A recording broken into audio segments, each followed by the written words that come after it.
Thanks, everybody.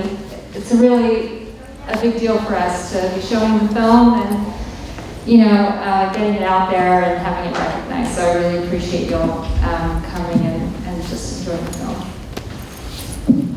Well, I've seen a few films over 7 years, and we've hosted family portraits, we've hosted films that maybe follow in such a beautiful and sort of distinctive, layered way. This is one of the best ones we've ever had, Angie. And I'd like to just congratulate you on going to Mongolia, doing the work. And my first question has to do with trust. Gaining the trust of a family you didn't know.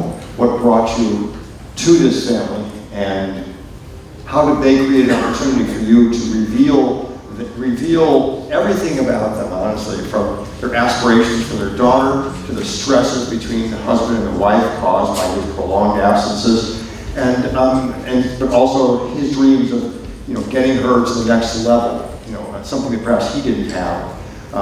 Anyway, tell us about the process and how you captured it so remarkably well.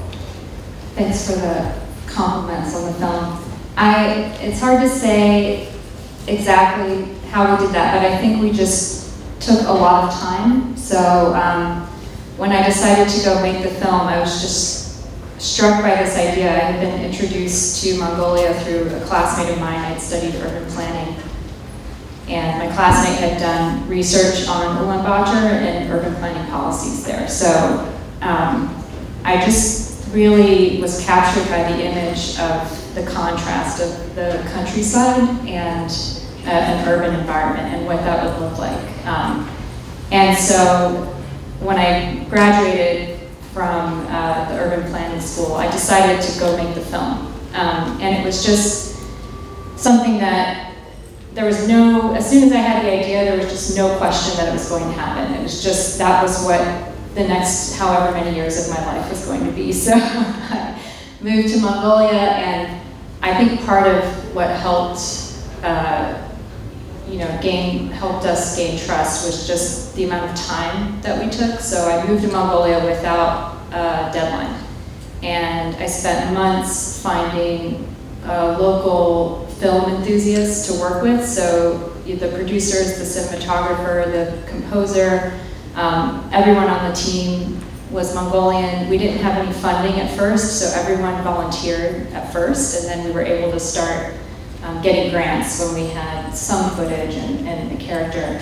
We found Tumor Batur through a contact who worked for a nonprofit that worked in the areas around the city called the Ger districts, which is what you mostly saw, which is where migrants and some non-migrants, some people who actually are established in the city, where they live, where they set up their yurts or sometimes build homes on these plots of land that aren't totally connected into the central city infrastructure. So in any case, this nonprofit knew of Tumor Batur and just knew he was a great guy, and we went out to meet with him one day to see if he'd be interested in being filmed. And my producer, Dulgun, and I had this whole spiel set up, and we thought, okay, it might take a long time to convince him, and a lot of Mongolians are quite shy at first and don't open up very quickly. And he pulled over on his route, and we got out and we started talking. I said, hi, I want to make a film about people who've moved from the countryside to the city. And he just cut me off and was like, I'll be in your film.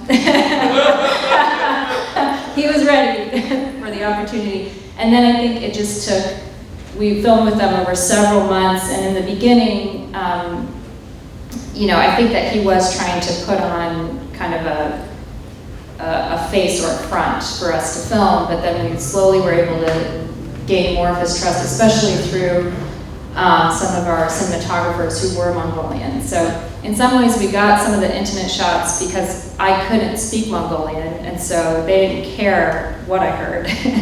And at other times, especially when we got good interview footage, it was because of the Mongolian cinematographers who had built trust with him. So, yeah. So having an indigenous crew really helped you, How many months, how many years did you actually commit to being in Mongolia? Open-ended, but how many years is what was completed? Well, open-ended, it was 5 years total. But so we filmed with them just for 1 year. So what you saw was filmed over the course of a year. And then I went actually and filmed with some other people too. And then we had to find post-production support. And, you know, like I mentioned, my team members and I, we were all kind of newbies. We were gung-ho, but we didn't have editing experience. I mean, I edit short videos, but I didn't have the confidence to edit a whole film. So it took a long time to get post-production support, which we got in the Czech Republic, and which was a random connection. So 5 years total, and I was in Mongolia for about 3 years, and going back and forth after that. I think many of you know that who are here, but the commitment of documentarians is astonishing sometimes. To go to Mongolia, a place you had not been to before. No, but I did grow up in Taiwan, and I've worked a lot in China. So you were Asia was in my background. I see. Yeah. So you experienced living in other countries quite a bit. Yeah, and Mongolia still felt like it was far away, even though it was kind of a hop, skip, and a jump. It does look far away, actually, in the film. Yeah. I also want to commend you on the sense of place that you feel here. Whether it's, you know, it's amazing to imagine a garbage dump being so intimate, but the way you shot this, you know, with the very, the detail of what you did, it's so immersive, everything. Your ride-alongs with him, being in the house. It's a small house, I imagine, the one out in the country, and they allowed you to get so close up. Was there any point in which they sort of said, could you just give us a little privacy here? How did they react to you being so close to them for so long? I think we just took time. So in the beginning, we weren't so close. I feel pretty uncomfortable actually getting into people's personal space. So I think it took me a long time. And over the course of that time, we built up trust. And then if we could tell, you know, when Tonga, the wife, cut her foot, she was kind enough to let us film her a bit, you know, after she'd gone through that, you know, kind of traumatic experience. Like, you know, it's small scale trauma, but she was clearly a little bit shaken by it. She let us film a little bit, and then it was clear that she was kind of like, okay, I'm done. And so we just tried to be sensitive, and I think they let us know when they didn't want to be filmed anymore. Well, the segue from that is that the stitching she does on herself is really good. She's a doctor. Right. Can you give us some shed some light on, she is a very skilled person. She's working in a rural environment. Had she been the one who had gone to the city, wouldn't she have been able to make quite a good living there had he stayed behind in the country? I think it's possible, but he had always worked as a driver. Mm-hmm. So he felt like he'd have more opportunities in the city. And I think because she had a position with the local hospital, it's kind of a secure job. And so she didn't want to leave that behind. So a lot of times the women do go to the city. Women tend to be more educated than men in Mongolia, and Mongolia has one of the highest percentages of female managers. They're kind of trusted with certain types of work. They're considered very reliable. And so it is quite a common dynamic to see women being the primary breadwinner. Mm-hmm. And in this family, she was a breadwinner. The dynamic was a little bit different though. I see. Interesting. So, but she felt pretty, contented to stay in the country. She's raising her children there. I would say also that his dedication to getting enough money together to send his daughter to a good college was very, very heartwarming. Actually, it's sort of it's a generational story. You want to do better for your children, and she seemed to be quite a good student, quite a diligent student. Was it your sense that she was mature and ready for going off to college? And she'd achieved quite a bit within her environment. I think so. I think she was pretty shy when we were filming, so we couldn't hear a whole lot of her perspective. We tried interviewing her several times, and she was very shy. So, but she did seem eager for this opportunity, and she was a very good student. Mm-hmm. Yeah. Last thing before I throw it to the crowd has to do with our emphasis for the ASAP prize, was to sort of have a film which depicted this sort of, I wouldn't call it a clash of cultures. I mean, someone could do one about that, but in this case, sort of the push and pull of urban versus rural. And you capture a number of shots just looking at his face. We sort of see the toll that it took on him to be away, to be doing what he needed to do, what he chosen to do, but also the tug of going back, even if it was only once a year or twice a year, which for me is astonishing. You can see your family once a year. So did you feel that too, in sort of working with him, that there was a longing there, sort of a real deep longing, and he's not that verbal, but you captured it well. Could you sense that while you were working with him? Yeah, but you do get thrown for a loop because, as you see in the film in the beginning, he romanticizes the countryside a lot, and he aspires to go back and just live as a herder. But then I don't know how many people picked up on it, but he's not that great with the livestock. He treats them like pets, and he's like, "Oh, you're so cute," which is not how herders act around animals. So you can see that he's just kind of lost the skills, and then towards the end he revealed to us that he is not that interested actually in going back. Yeah, so the most interesting part for me was this dichotomy he had in his own psyche. Yeah. Which was not resolved at the end. Right. Let's go to the audience. Who has questions for Anji?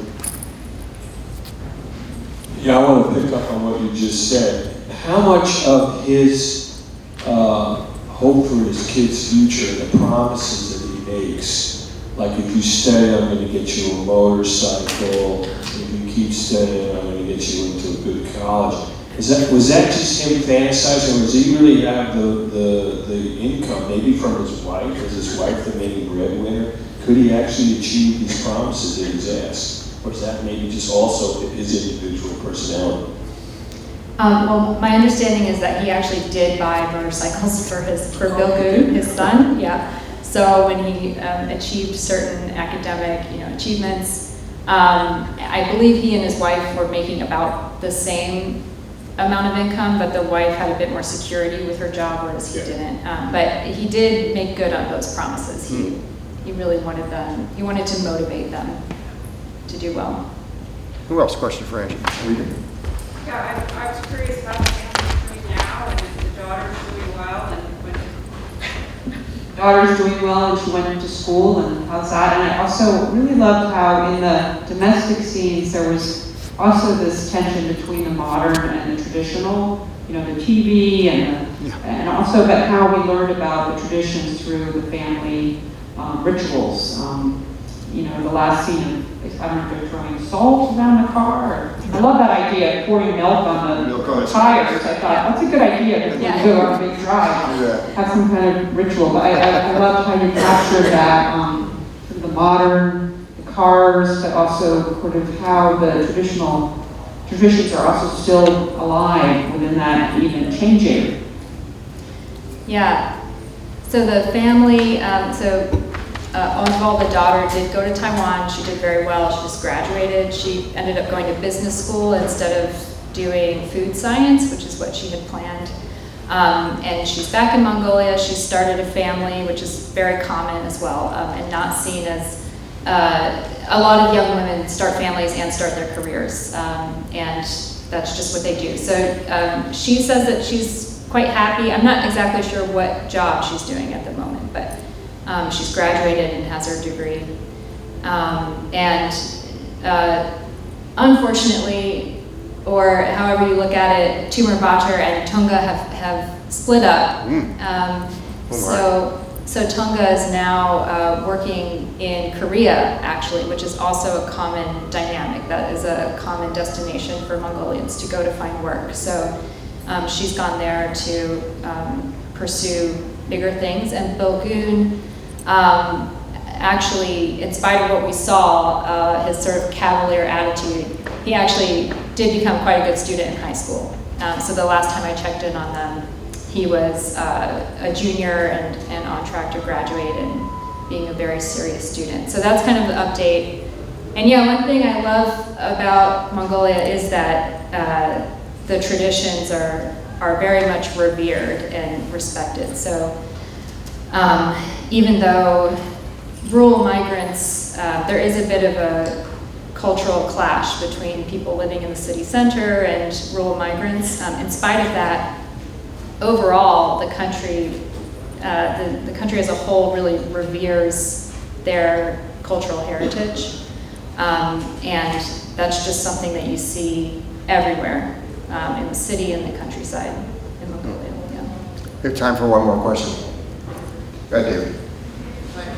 Could you put Mongolia as a country into a regional perspective, politically, culturally, ethnically? I'm just completely ignorant of their relationship with China, the relationship with other East Asian countries. I'll do the best I can. I think there are other Mongolia experts in the crowd who can help me. But Mongolia is the only democracy in the kind of mainland Asia. And it's very distinct ethnically and even linguistically from China and Russia. And part of what's really defined Mongolia is its position in between China and Russia, and trying to balance the relationships between those two powers. And in the recent past, they've been dominated by China and Russia. So I think part of the pride and the traditions and the nationalism stems from that, stems from just having to fight for their borders. And I mean, economically, it's poor compared to China. And they've had kind of a boom and bust cycle with mineral mining and mining of oil and things like that. Not oil, what am I saying? Coal, yeah. And so it's been a difficult up and down period trying to integrate into the current economy. They only became a democracy in 1989, is that right? Nice. And and they've been dealing with a lot of extreme weather events due to climate change. And so a lot of the rural-urban migration more recently, a lot of people move due to education or wanting to find another job, but a lot of people move because they have to, because they've lost their herds in extreme winters or flooding. And so those are some of the challenges that Mongolia is facing. I would just say there's one shot in the film of the herd. It looks like they are frozen still. You know, like, oh my God, I thought they're statues. Right, They the were so horses, cold. yeah. The herd is Yeah. frozen. Right. Well, they're just waiting it out, That's what they do when the storm comes by. They just stand there and wait it out. Thick skins. Yeah. Well, I would like to have everybody give a round of applause to our inaugural prize winner.